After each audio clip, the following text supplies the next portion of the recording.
Hello everyone, welcome to my channel competition tips. आज हम करेंगे क्लास 12th की second chapters the tiger king, जिसे लिखा है कल्कि ने और जिनका पूरा नाम था कल्कि कृष्णमूर्ति। और इनका बर्थ हुआ था 9 सितंबर 1899 को और इनकी डेथ हो गई थी 5 दिसंबर 1954 चेन्नई में। और इनकी एज यानी 55 साल तक वो जी। ऑक्यूपेशन जो जर्नलिस्ट थे, क्रिटिक्स थे और राइटर्स थे, और अवार्ड उन्हें मिला, साहित्य अकेडमी अवार्ड्स मिला हुआ है। ये कहानी एक तरीके से कह रहा है कि जंगली जानवरों के लिए जो इंसानों का क्या दृष्टिकोण होता है, वो क्या एटीट्यूड होता है, उसके बारे में कहानी है। और ये कहानी किसमें है, अलग अलग टाइम पीरियड पे चलती है, मतलब एक बच्चा पैदा होने से लेकर वो मरने तक की कहानी है।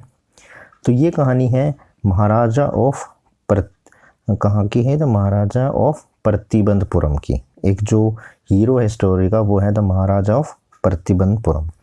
इसमें जो है सौमान्य मतलब स्वयंमान्य जो जमींदार होती थी वो थे। अब इसमें अलग अलग नाम हो सकते हैं, जैसे जमींदार जनरल, किलेदार, मेजर जैसे कि विशाल बोन, सम्राट, सर जिलानी जंग बहादुर, मैड, ACTC या CRCK के नाम से भी जाना जा सकता है। पर इसका नाम को लोग क्या कहते थे अक्सर, टाइगर किंग। क्यों, वहाँ हम आगे देखेंगे कि क्यों कहते थे। पर ये अलग अलग नाम जो मैंने अंडरलाइन किए हुए हैं और जो मैंने खासकर रेड किए हैं वो इसके की पॉइंट्स हैं, और जो भी अंडरलाइन या बोल्ड किए हैं वो इसके की फैक्ट्स हैं। अगर आप ये कर लेंगे तो आपको पूरा लेसन ईजिली समझ में आ जाएगा। तो चलिए आगे बढ़ते हैं। अब ये कहता है कि मैं आपके सामने ये बात बताने के लिए यहाँ पे प्रेजेंट हुआ हूँ कि उसको टाइगर किंग क्यों कहते हैं। मैं इस इरादे से आगे बढ़ने का दावा नहीं कर सकता, क्योंकि लास्ट में जो ये प्लानिंग होती है उससे मैं वापस आ जाऊँगा। इससे तो ये होगा, कोई जो स्ट्रूको एक प्लेन होता है जो बम गिराता है, यानी कि बॉम्बर प्लेन होता है, वो है ने भी मुझे इसमें डिस्टर्ब नहीं कर सकता, विचलित नहीं कर सकता। स्ट्रूको अगर वह चाहे तो मेरी कहानी से जो स्टार्टिंग होती है उससे पहले ही भाग सकता है। मेरी कहानी मतलब इतनी खतरनाक है। स्ट्रूको बॉम्बर है तो पूछा जाएगा कौन सा बॉम्बर है, तो स्ट्रूको बॉम्बर है। अब वो अपनी कहानी स्टार्ट करता है। Right of the start impression of disclosures.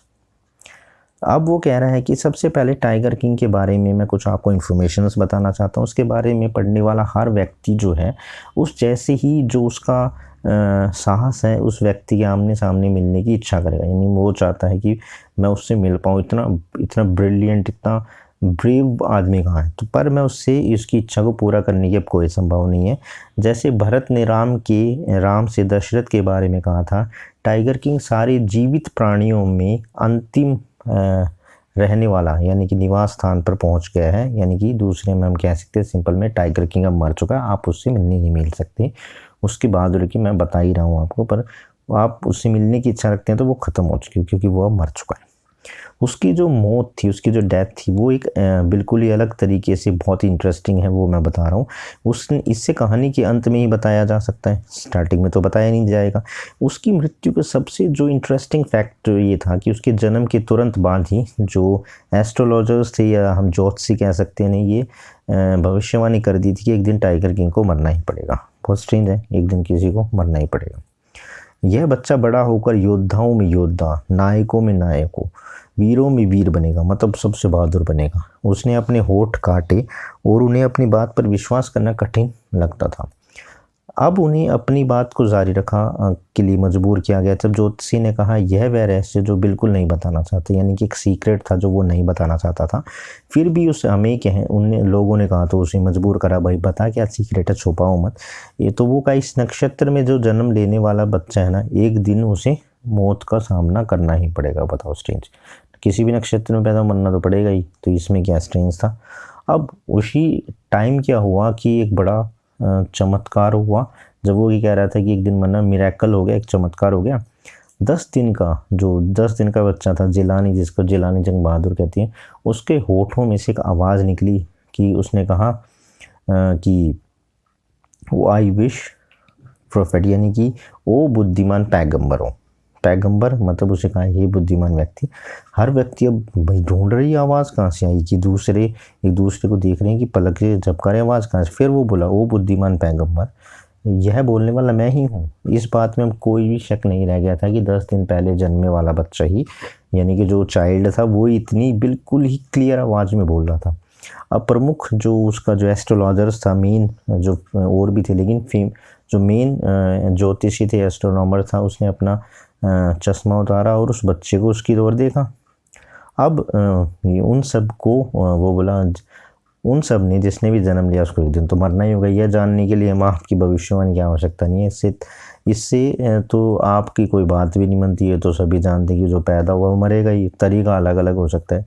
उस बच्चे ने अपनी पक्षी जैसी, मतलब बर्ड्स जैसी, जो उसकी छोटी सी मुंह था, छोटी सी आवाज़ थी, उस आवाज़ में उसने कहा।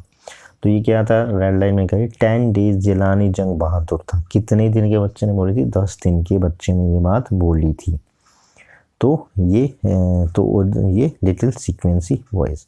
अब यहाँ पर क्या हुआ, ये सारी चीज़ें देखकर जो बता रहा था, जो एस्ट्रोलॉजर था, वो भी हैरान हो गया। उसने अपनी नाक पर उंगली रख ली कि भाई 10 दिन का बच्चा आपने उठ खोल के कैसे बोल सकता है, यही नहीं, और इस तरीके से इन समझदारी वाले क्वेश्चंस उठा रहा है, ये तो अविश्वसनीय था और ये सत्य नहीं हो सकता, ये सच्चाई तो हो ही नहीं सकती। युद्ध कार्यालय से निकलने वाले समाचार पत्र जैसे लगता था, क्योंकि जो वॉर टाइप के जो बुलेटिन होता है इस तरीके से था।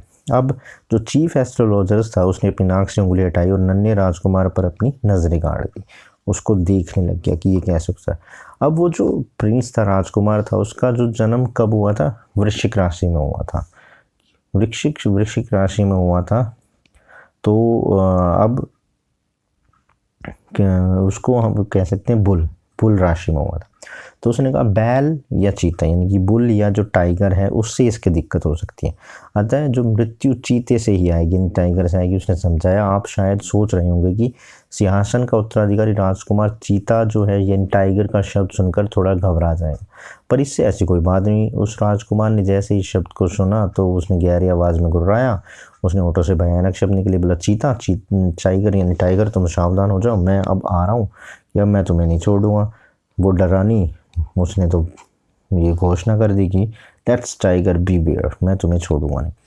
और ये जो अकाउंट वो जो उसने करा, ऐसी अफवाह, ये वर्णन मात्र ऐसी अफवाह थी जो प्रतिवेदनपुरम में फैली थी, पर बाद में घटनाओं को देखकर हम इन निष्कर्ष पर, हम इस कंक्लूजन पर पहुंच सकते हैं कि ये किसी सत्य पर आधारित थी। अब इसका पार्ट सेकंड शुरू होता है। अब थोड़ा, जब अभी ये बच्चा पैदा हुआ जब की बात थी, अब क्योंकि थोड़ा सा आगे कहानी खिंच सकती है और आगे बढ़ती है, तो एक अब वो बड़ा हो गया। अब वो बता रहा है कि ये जो जंग बहादुर था वो अधिक थोड़ा लंबा हो गया था, शक्तिशाली हो गया था, और जो पहली घटना हुई उसके कोई घटना नहीं घटी। हाँ, लड़के ने जो था अंग्रेजी गाय का दूध पिया, एक अंग्रेजी महिला ने उसे पाल पोस कर बड़ा किया, एक अंग्रेज़ों के द्वारा अंग्रेजी ही में शिक्षित है, इंग्लिश ही पढ़ा, इंग्लिश फिल्म्स वो देखता था और कुछ करता नहीं था।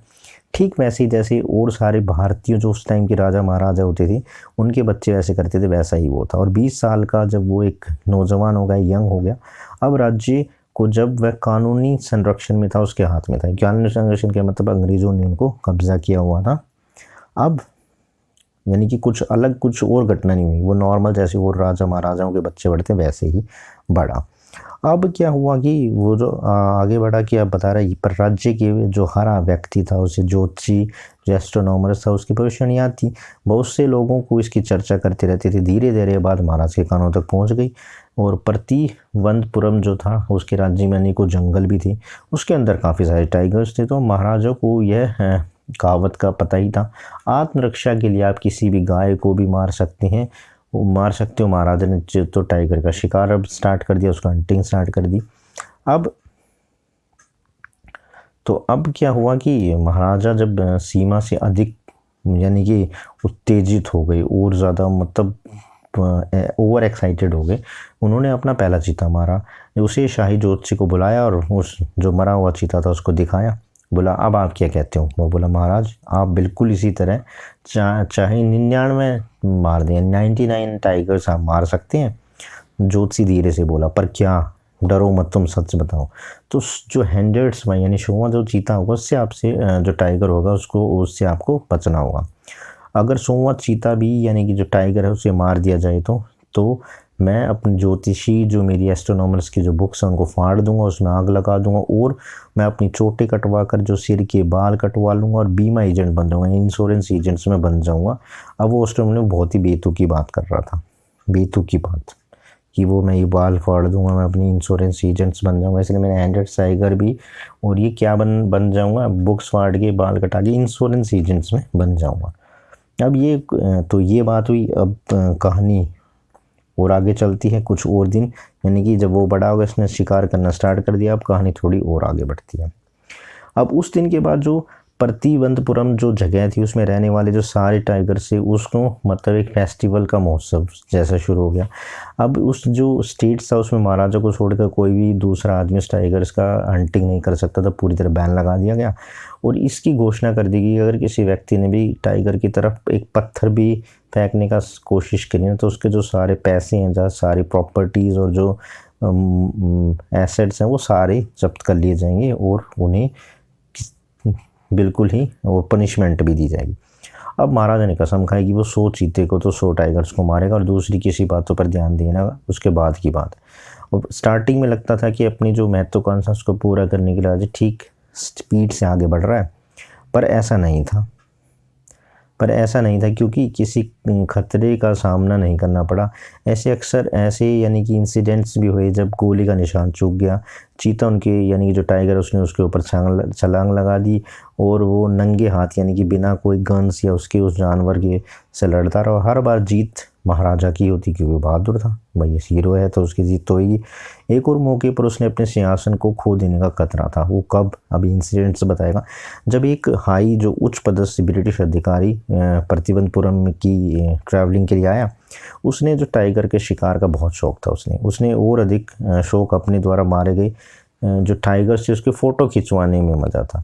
प्रतिवंतपुरम में जो चीतों का शिकार करना चाहता था, वो यहाँ पे कुछ जो टाइगर्स थे उनको मारना चाहता था, लेकिन महाराजा ने अपने फैसले पर अड़िग थे। उसने भाई परमिशन देने से मना कर दिया गया, मैं किसी और को जो हंटिंग का प्रोग्राम यहाँ इम्प्लीमेंट करने नहीं दूंगा।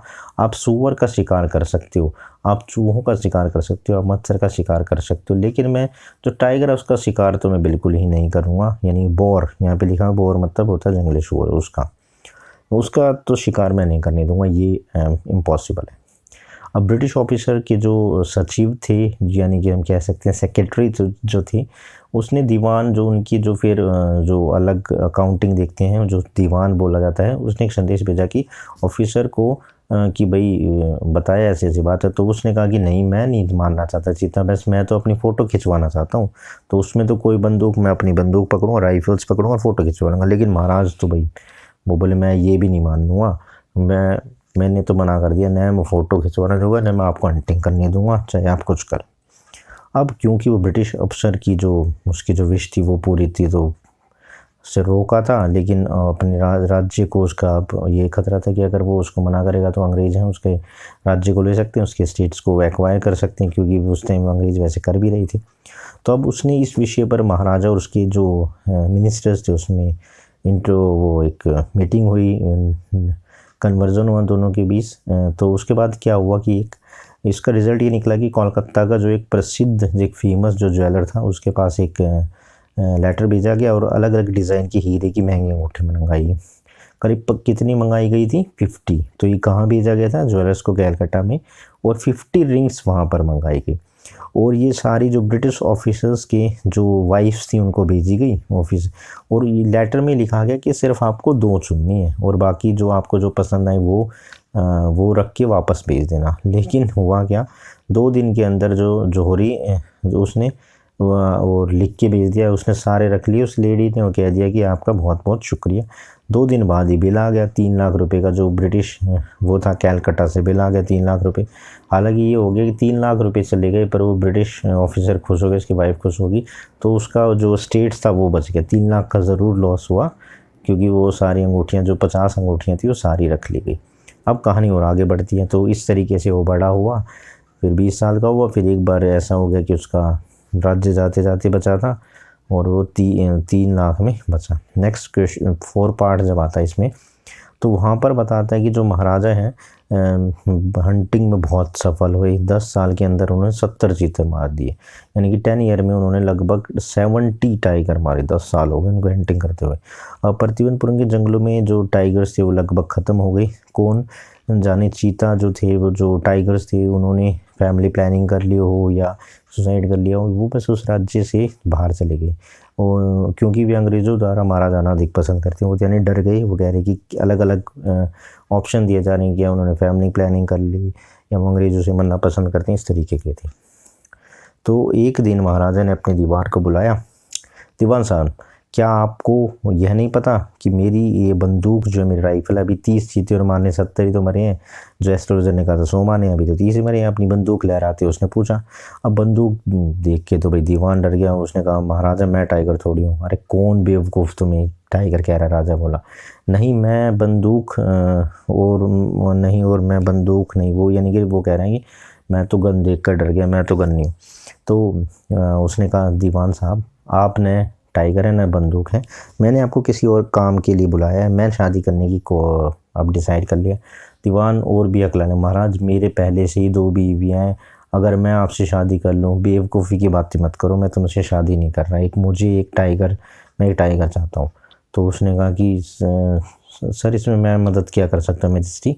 तो वो बोला कि आप इस पर विचार करें, मेरी पूर्वजों का विवाह तलवार से हुआ था, आप चाहें तो बंदूक से शादी रचा लें। इस राज्य के लिए एक टाइगर राजा ही बहुत काफ़ी है। आपको अब चीता रानी की या टाइगर रानी की क्या ज़रूरत है? महाराज जोर जोर से हंसने लगे। न तो मुझे चीता से और न ही बंदूक से कोई शादी करनी है, बल्कि मुझे तो जो नॉर्मल जो ह्यूमन बींग हो सकते हैं वैसे ही मुझे तो एक लड़की शादी करनी है।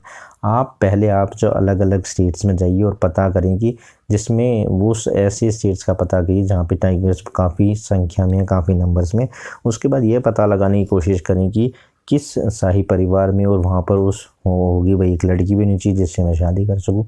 तो अब दीवान जो था, उसका जो मिनिस्टर था, उसने अब ये करा, उसको एक सही लड़की और एक राज्य मिल गया जिसमें बहुत सारे टाइगर्स थे और उस काफ़ी अच्छी पॉपुलेशंस टाइगर्स की वहाँ पर थी। अब जंग बहादुर जब भी अपने ससुर के यहाँ जाता 5-6 चीते तो मार ही आता था। इस प्रकार जो प्रतिबंधपुरम महल के बैठक खाने में जो दीवारों की शोभा 99 चीतों की खाल से होगी, यानी कि लगभग उसने जब भी हो जाता शिकार कर आता तो लगभग 99 उसने चीता मार दिए। अब बच गया अब लास्ट, यानी कि 5वां वार्ड इसका शुरू हो गया। महाराजा की चिंता तब जुनून तक बढ़ गई। तब 100 की संख्या प्राप्त करने में अब सिर्फ उसे 1 की ही कमी थी और उसके अब दिमाग में सारे दिन यही चाह रहा था, रात में भी यही सपने आते उसके। अब उसके जो ससुर थे जहाँ पे उसकी शादी हुई थी उसमें भी अब टाइगर ख़त्म हो गए थे। अब वो क्या करें? अब चीता का पता नहीं लग रहा था कहीं भी, कोई भी एक की कोई खबर नहीं आ रही थी। ऐसा लगता था कि चीता बिल्कुल डर के भाग गए हैं, सब कुछ छोड़ के वो भाग गए हैं। तो अब क्या हुआ, लेकिन भाई अब उसे पूरे तो करने ही थे। परंतु एक दिन अंतिम चीते से उसे बड़ा सावधान रहना था। उसने कही थी भाई 99 में हमारा 100 बार तेरे लिए बहुत खतरनाक है। अब स्वर्गीय हो गया वो, यानी कि जो मेन ज्योतिषी था वो तो मर गया। स्वर्गीय प्रमुख ज्योतिषी ने कहा था 99 चीते मारने के पश्चात भी महाराजों को 100 से सावधान रहना चाहिए। काफ़ी सच, यानी कि इतना हो गया वो कहानी होगी। उसमें जो मेन एस्ट्रोलॉजर जिसने भविष्यवाणी की थी वो मर चुका है अब, काफ़ी सच। आखिरी चीता एक जंगली जानवर था, क्योंकि टाइगर तो एक जंगली जानवर है, किसी को भी उससे सावधान रहने की ज़रूरत है क्योंकि अटैक तो कर ही सकता है और वैसे भी सुआ है। अब जिंदा चीते की जगह एक चीते का दूध मिलना अधिक आसान था। इस तरीके से महाराज भाई दुखी रहने लग गया और लेकिन जल्दी उसे खुशखबरी एक सुनाई दी कि उसने सारे दुख उसे उड़ा दिए। अब उसके राज्य में एक जो पहाड़ी गाँव था वहाँ से क्या होगी, भेड़े जो थे ना, शिप जो बकरी भेड़ होती है, वो धीरे धीरे अब गायब होने शुरू हो गई थी। क्या हो गई थी? शिप। अब पहले ये कंफर्म किया गया यह कई काम किसका नहीं, कादर मियाँ साहब या हम कह सकते हैं वीर स्वामी नायकर का तो नहीं है। ये दोनों भेड़ों को पूरी तरह निकल जाने के लिए बहुत ही फेमस थे और ये निश्चित यह काम किसी चीता का या किसी टाइगर का हो सकता है। महाराजा ने उस गांव को 3 साल के लिए सारे जो टैक्सेस थे उससे फ्री करने की घोषणा कर दी और तुरंत ही हंटिंग के लिए चल पड़े। अब क्या हुआ कि चीता आसानी ने, वो जो टाइगर या चीता था वो उसे आसानी से मिला नहीं। उसने जानबूझकर अपने आप को कहीं छिपा लिया ताकि महाराज की जो इच्छा का मजाक उड़ा सके। महाराज भी उतने ही निश्चित कर गए। उसने टाइगर ने मिलने पर जंगल छोड़कर जाने से इनकार कर दिया। जो दिन गुजरते गए महाराज का गुस्सा और जिद खतरनाक स्तर से भी ज़्यादा बढ़ गई। बहुत से जो ऑफिसर्स हैं उनकी नौकरी चली गई। क्यों? क्योंकि भाई वो अरेंज ही नहीं कर पाए, उनकी जो पूरी तरीके से उन्होंने बताया नहीं यहाँ पे चीता है या नहीं है। अब एक दिन क्या हुआ, वन डे, एक दिन जब उनका गुस्सा आसमान पर था, महाराज ने दीवान को बुलाया और उसे आज्ञा दी, ज़मीन को लगान तुरंत ही दोगुना कर दिया। अभी उसने आधा करा था तो उनका दुगना कर दो, लोग असंतुष्ट हो जाएंगे। उसने कहा हमारा राज्य भी भारतीय राष्ट्रीय कांग्रेस का शिकार हो जाएगा। उस स्थिति में आपको अपने पद से शायद इस्तीफा देना पड़े, आपका पद भी चला जाएगा क्योंकि लोग खिलाफ हो जाएंगे। दीवान एक निश्चय मन के साथ घर गया और उसने महाराज को जो जल्दी ही कहा कि मैं टाइगर से आपको टाइगर नहीं मिलता तो इसका परिणाम जो होगा, उसका रिजल्ट होगा बहुत ही खतरनाक होगा। उसे लगा कि जीवन जैसे फिर से लौट आया है। तब उसे चीते को, यानी कि उसने एक टाइगर को कहाँ देखा, मद्रास के पीपल्स पार्क में, पीपल पार्क इन मद्रास में उसने वहाँ पर उसको देखा और उसे घर में छिपा हुआ था। पार्क से लाया गया और उसके अपने घर में छिपा लिया, यानी वहाँ से एक जू से वो लेके आया गया और छुपा लिया गया।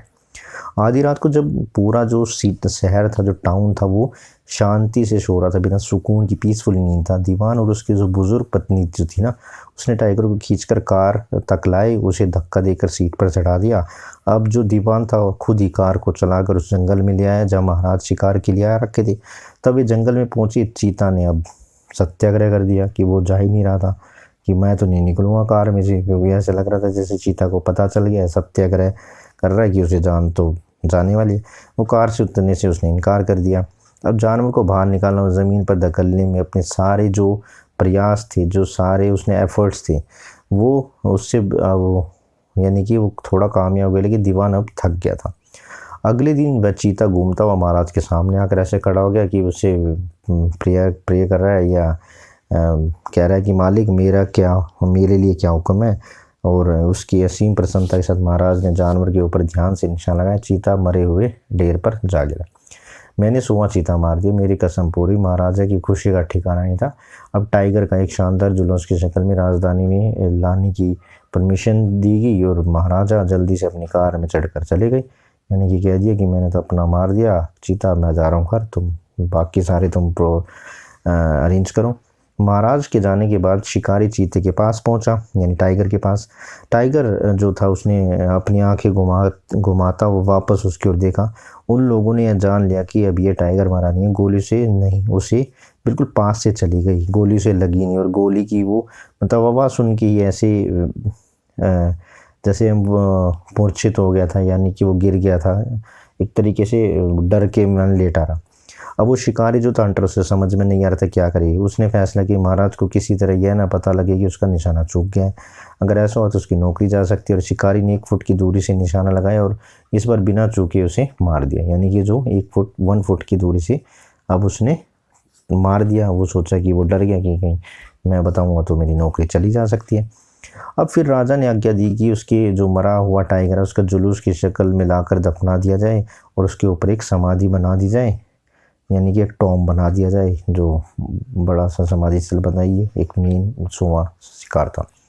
कुछ दिन बाद महाराज के बेटे का कौन सा जन्मदिन था, 3rd बर्थडे, 3रा जन्मदिन था। उस समय तक महाराज ने अपना सारा ध्यान चीता जो टाइगर थे उनके शिकार पर लगाए रखा। युवराज के लिए उसके पास ज़्यादा समय, उसने अपने बच्चे को ज़्यादा समय नहीं दिया था। अब उसने कोशिश की कि वो अपना सारा ध्यान अपने बच्चे को देगा, और उसका बर्थडे भी था। और उसने बाज़ार में गया, वो उसको लेकर और एक दुकान पर यानी एक शॉप पर पहुँचा। उसके बाद जहाँ पर एक टॉयज़ की एक दुकान थी, वहाँ पर एक लकड़ी का ही चीता था। उसने फैसला किया कि यही अच्छी भेंट होगी, उसके लिए प्राइज़ होगा, उसके लिए गिफ्ट होगा उसके बर्थडे के लिए। लकड़ी का जो घोड़ा था, यानी कि जो घोड़े की कीमत क्या है, अब वो बार्गेनिंग कर रहा है, तो ये जो घोड़ा है वो कितने का है। तो उसने कहा कि केवल 9 पैसे का, पर 9 पैसे का था। लेकिन दुकानदार जानता कि अगर उसने महाराज को इतनी कम कीमत बताई तो वो कह रहेगा आपातकाल नियम के अनुसार सजा पाएगा। तो उसने महाराज से कहा महाराज कारीगरों ने ये एक अद्भुत नमूना है, 300 रुपये का है, 300 रुपये का ये। और था वैसे कितने का, वो 2 9 आने और 1 क्वार्टर उसका, इतना वो कम का था। बहुत अच्छा, चलिए यह तो महाराज के लिए भेंट, राजा ने कहा और उसे साथ ले गया। यानी कि 2 आने और 1 क्वार्टर का था, लेकिन डर के मारे बार्गेनिंग और उसमें बताया कि 300 रुपये का बता दिया, क्योंकि वो सोचा कि भाई अगर बता दी तो इमरजेंसी एक्ट के थ्रू उसको पनिशमेंट दी जाएगी। तो अब उसने कहा कि भाई ठीक है, प्रिंस के लिए तो हो गया, और अपने साथ राजा ने उसे अपने साथ ले गया। उस दिन वो छोटे से जो लकड़ी का जो वो टाइगर था उससे वो खेलते रहे। ये किसी जो अनट्रेंड जो था ना, ट्रेंड नहीं था जिसने इसे बनाया था, अनस्किल कारपेंटर था। अब उसकी जो लेयर थी वो खुरदरी थी, और उनमें यानी कि एक टुकड़ा उसके लकड़ी की कील की तरह खड़े थे, यानी कि बिल्कुल क्लीन निकल रहा था, रफ वो नहीं थी उस पर, यानी कि कील जैसी थी। तो जब उसने सफ़ेद टुकड़ा महाराज के सीधे हाथ में वो चुभ गया, उसने उसे अपनी बाईं उंगली से निकाल लिया और फिर खेलने लगा, यानी चुभ तो गया उसकी उंगली पर उसने ध्यान नहीं दिया। अगले दिन महाराज के जो सीधे हाथ में वो जो इन्फेक्शन था फैल गया, 4 दिन में बढ़कर मतलब पीप जैसे हो जाता है, घाव बन गया, और उसके ये पूरे बाजू तक फैल गया, पूरी बाजू में इन्फेक्शन हो गया। मद्रास से जो 3 जो बुलाए गए 3 सर्जन, फेमस जो सर्जन थे, फेमस सर्जन मद्रास से बुलाए गए, और उन्हें यानी डिस्कशंस वन में क्या करी, तो उन्होंने कहा कि भाई अब ऑपरेशन ही करना पड़ेगा। ऑपरेशन हो गया। ऑपरेशन करने वाले तीनों सर्जन जो थिएटर से बाहर आए और उन्होंने अनाउंस किया कि ऑपरेशन तो सक्सेसफुल हो, ऑपरेशन वॉज सक्सेसफुल, तो महाराजा रेड, यानी कि ऑपरेशन तो सफल रहा और महाराजा मर गए। इस प्रकार से क्या हम देखते हैं कि इस तरह से हम देखते हैं कि जो 100वां जो राजा ने अपना आखिर यानी कि जो 100वां चीता था उसने अपना बदला ले लिया, आखिर इतने सारे का बदला ले लिया। और एस्ट्रोलॉजर्स की जो बात थी वो बिल्कुल ही सही सिद्ध हुई, और यानी कि उसने कहा था कि 100वें चीते से उसे सावधान रहना है, 100वें टाइगर से उसे सावधान रहना है, लेकिन वो एक अनस्किल्ड कारपेंटर्स का जो वो था, जो इतना सस्ता था, कुछ आने का था, जो 300 रुपये में ख़रीदा गया, उसकी एक चुभने की वजह से धीरे धीरे उसके हाथ में इन्फेक्शंस फैल गया, और डॉक्टर्स ने हाथ के इन्फेक्शंस के लिए ऑपरेशंस किया। उन्होंने कहा कि सक्सेसफुल हो गया, लेकिन राजा मर गया। तो इस प्रकार से द टाइगर किंग का अंत हुआ। एक अलग सी स्टोरीज थी। मिलते हैं अगली स्टोरी में, अगले एक नए टॉपिक के साथ।